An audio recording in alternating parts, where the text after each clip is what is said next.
하나님의 말씀은 사도행전 9장 1절 2절입니다. 함께 봉독하겠습니다. 사울이 주의 제자들에 대하여 여전히 위협과 살기가 등등하여 대제사장에게 가서 다메섹 여러 회당에 가져갈 공문을 청하니, 이는 만일 그 도를 따르는 사람을 만나면 남녀를 막론하고 결박하여 예루살렘으로 잡아오려 함이라. 아멘. 기도드리겠습니다. 하나님 아버지, 오늘도 은혜를 주셔서 감사합니다. 하나님의 말씀을 우리가 전하고 듣사오니 성령께서 역사하셔서 우리를 향한 하나님의 뜻을 잘 알고 믿고 순종하게 하소서. 그래서 하나님의 영광을 드러내게 하시고 이웃을 말씀으로 유익하게 하게 하시고 또 우리도 말씀에 약속된 은혜를 풍성히 누리게 도우소서. 감사드리고 예수 그리스도의 이름으로 기도드렸습니다. 아멘. 오늘 본문 9장에 보게 되면 사울이 예수님의 강권적인 은혜로 회개하는 내용이 기록되어 있습니다. 그런데 오늘은 또 이제 1절, 2절을 중심으로 해서 말씀을 드리겠습니다. 우리가 사울을 처음 알게 된 것은 이제 사도행전 7장에서 처음 만나게 되죠. 그때 사울은 스데반을 죽이는데 찬성표를 던졌고 스데반을 죽이는 사람들의 옷을 맡아줬습니다. 사울은 스데반의 죽음을 마땅히 여겼습니다. 그리고 사울은 예루살렘에서 그리스도인들을 심히 핍박을 했죠. 그래서 각 집에 들어가서 사람들을 잡아다가 감옥에 가뒀습니다. 사울은 교회를 잔멸하려 했다, 이렇게 기록이 되어 있어요. 완전히 교회를 없애버리려고 했던 것이고 아주 잔인하고 악한 그러한 핍박을 가했던 것을 우리가 보게 됩니다. 사울의 이 잔인하고 악한 핍박으로 인해서 예루살렘에 있던 그리스도인들이 다 다른 곳으로 피난을 했어요. 그런데도 사울은 분이 풀리지 않았습니다. 그래서 오늘 본문에 나와 있는 대로 사울은 공문을 가지고 이제 다메섹까지 가서 거기에 그리스도인들이 회당에 침투했다라는 그러한 소식을 접해서 그 회당에 다니면서 그리스도인들을 잡아오려고 그렇게 계획을 가진 거죠. 1절, 2절 다시 보게 되니까 사울이 주의 제자들에 대하여 여전히 위협과 살기가 등등하여 대제사장에게 가서 다메섹 여러 회당에 가져갈 공문을 청하니, 이는 만일 그 도를 따르는 사람을 만나면 남녀를 막론하고 결박하여 예루살렘으로 잡아오려 함이라, 이렇게 기록이 되어 있어요. 다메섹은 이스라엘 땅이 아니죠. 시리아 땅입니다. 그런데도 그곳까지 가서 회당에서 그리스도인들을 잡아오려고 했던 거예요. 그러면 사울은 왜 이렇게 그리스도인들을 증오하고 핍박하고 죽이려 했을까? 그것은 사울이 잘못된 교훈을 받아서 그렇습니다. 사울은 바리새인이죠. 바리새라는 말은 이제 분리하다, 구별하다, 그러한 의미로 쓰입니다. 즉 더러운 곳에서 자신들은 구별되어 순수한 신앙을 추구하는 사람들이다라는 의미예요. 이들의 기호는 정확하지는 않지만 이제 예수님 오시기 전 주전 167년에 안디옥의 에피파네스 그 왕이 성전을 모독합니다. 이때 마카비 가문이 일어나서 싸우는데, 그래서 에피파네스 왕으로부터 독립을 쟁취하죠. 근데 이 마카비 가문이 대제사장이 되려고 합니다. 그래서 그 이스라엘 왕국을 다시 세우고, 그리고 또 그렇게 그 에피파네스 왕으로부터, 악한 왕으로부터 독립을 쟁취하는데 거기서 멈춰야 되는데 이제 대제사장이 되려고 해요. 이 사람들이 대제사장이 되는 것을 반대를 합니다. 그래서 성경대로, 구약 성경대로 기록된 대로 믿고 따라야 된다라고 반대한 사람들이 바로 바리새인들입니다. 이들은 유대교가 이스라엘 백성들이 다른 세상의 거짓 종교에 혼합되는 것을 경계하고 율법을 엄격하게 지키려 했어요. 근데 문제는 무엇입니까? 이렇게 앞에서 말씀드린 대로만 그들이 구약 성경에 근거해서 믿고 순종했으면 그건 칭찬받을 일이죠. 근데 문제는 구약 성경에서 말하고 있는 그대로 믿고 따른 것이 아닙니다. 구약 성경이 말하는 것도 믿고 따랐지만 자신들이 많은 규정을 만들어냅니다. 그리고 그것을 성경보다 더 높이고 자신들이 만들어낸 규정을 지키는 것을 바른 믿음이다라고 이렇게 주장을 하는 거예요. 그러니까 자신들이 예를 들어서 안식일에는 뭐 900m 그 안에서만 움직여야 된다. 901m를 가면 그것은 여행이 되어서 안식일을 범한 것이 된다. 근데 900m 안에서는 여행이 되는 것이 아니기 때문에 얼마든지 움직일 수 있다. 그렇게 자기들이 만들어낸 그러한 규정들이 있는 거죠. 고르반이라는 제도도 마찬가지입니다.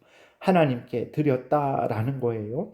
하나님께 드렸다 그랬으면 하나님께 드리면 되는데 자기의 어떤 그 물질이나 다른 것들을 보호하기 위해서 그것을 다른 사람들에게 빼앗기지 않기 위해서 만들어낸 아주 악한 것이죠. 그래서 뭐 부모님을 마땅히 병들었을 때 도와야 되는데 그 돈이 자기에게 있어요. 근데 그 돈을 또 부모님에게 써야 되잖아요. 그러니까 그 돈을 쓰기 싫으니까 고르반해요.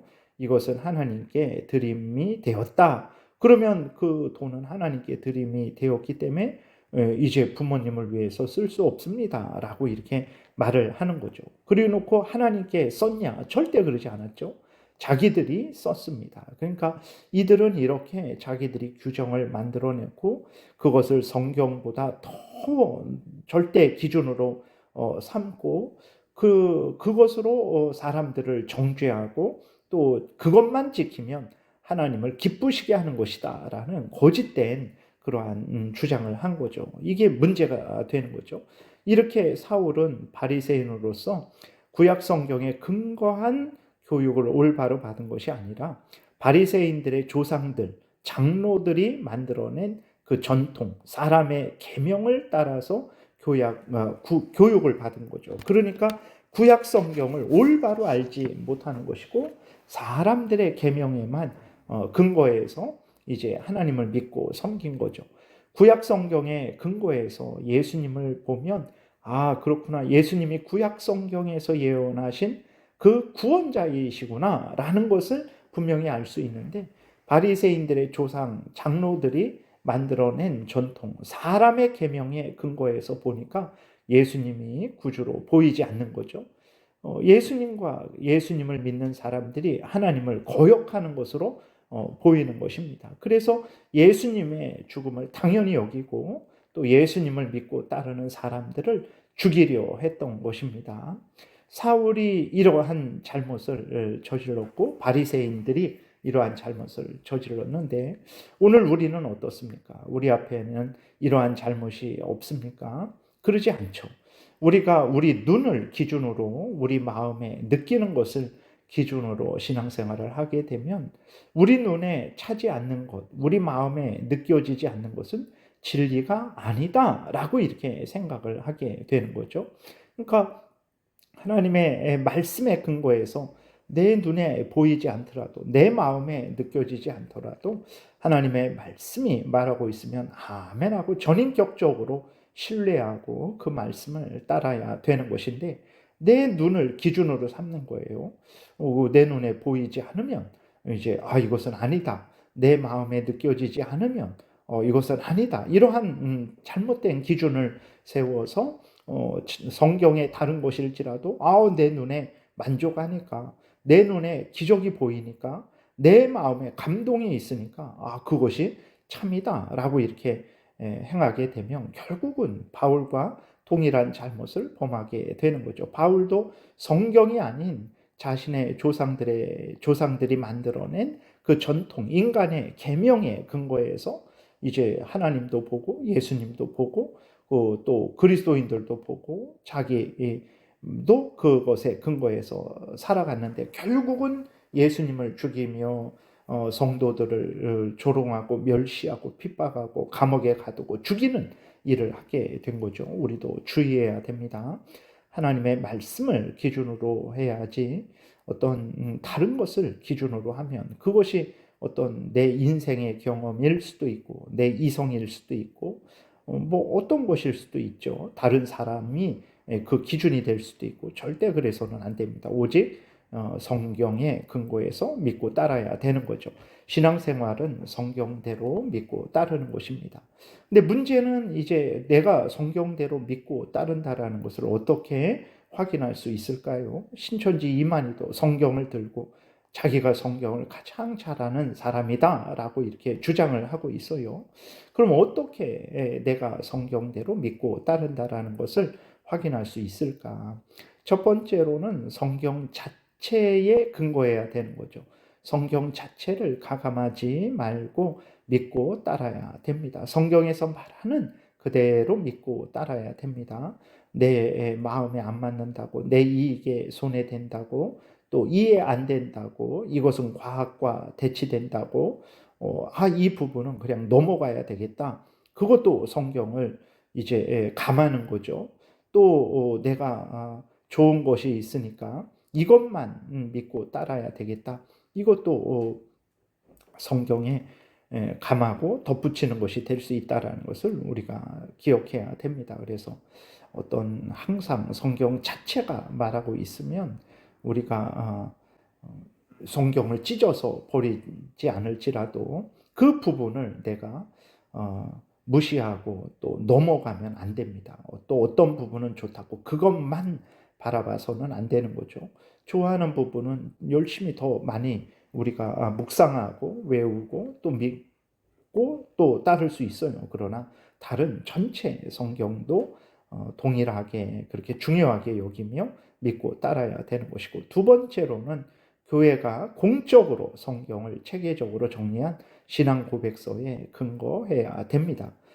내가 보는 것이 전부가 아니죠. 교회가, 하나님은 교회에 이 말씀을 주셨어요. 그래서 이 전체 교회가 역사적으로 공적으로 이 성경이 말하는 것이 무엇인가를 체계적으로 정리한 것이 있죠. 그것이 바로 신앙 고백서입니다. 그래서 내가 성경을 올바로 믿고 따르는지 아닌지를 점검할 수 있는 그 기준은 첫 번째로 성경 자체를 가감하지 말아야 되는 것이고, 두 번째로는 이 성경을 교회가 공적으로 역사적으로 객관적으로 체계적으로 정리한 신앙 고백서의 근거에서 내가 성경을 믿고 따른다면 정말 하나님이 기뻐하시는 복된 신앙생활을 할 수 있는 것이죠. 사울의 잘못은 바로 하나님이 알려주신 성경의 근거에서 믿고 따른 것이 아니라 이제 장로들의 그러한 장로들이 만들어낸 그 계명, 장로들의 전통, 사람의 계명에 근거해서 믿고 따랐기 때문에 그런 것이죠. 그래서 우리는 항상 이러한 잘못이 우리 안에 있지 않도록 경계하고 성경에 근거한 신앙생활을 해야 되겠습니다. 기도드리겠습니다. 살아계신 하나님 아버지 감사합니다. 늘 우리에게 은혜를 내려주셔서 하나님이 기뻐하시는 신앙생활, 성경에 근거한 신앙생활, 전체 교회가 잘 믿고 따르는 신앙생활을 하게 도우소서. 감사드리고 예수 그리스도의 이름으로 기도드렸습니다. 아멘. 하늘에 계신 우리 아버지요, 이름이 거룩히 여김을 받으시오며 나라의 임하옵시며 뜻이 하늘에서 이루어진 것 같이 땅에서도 이루어지이다. 오늘날 우리에게 일용할 양식을 주옵시고 우리가 우리에게 죄지은 자를 사하여 준 것 같이 우리의 죄를 사하여 주옵시고 우리를 시험에 들게 하지 마옵시고 다만 악에서 구하옵소서. 대개 나라와 권세와 영광이 아버지께 영원히 있사옵나이다. 아멘. 지금은 우리 구주 예수 그리스도의 은혜와 하나님 아버지의 크신 사랑과 성령의 교통하심이 항상 성경이 알려주는 대로 믿고 따르고자 은혜 구하며 돌아가는 하나님의 택한 백성들 머리 위에 지금부터 영원토록 함께 있을지어다. 아멘.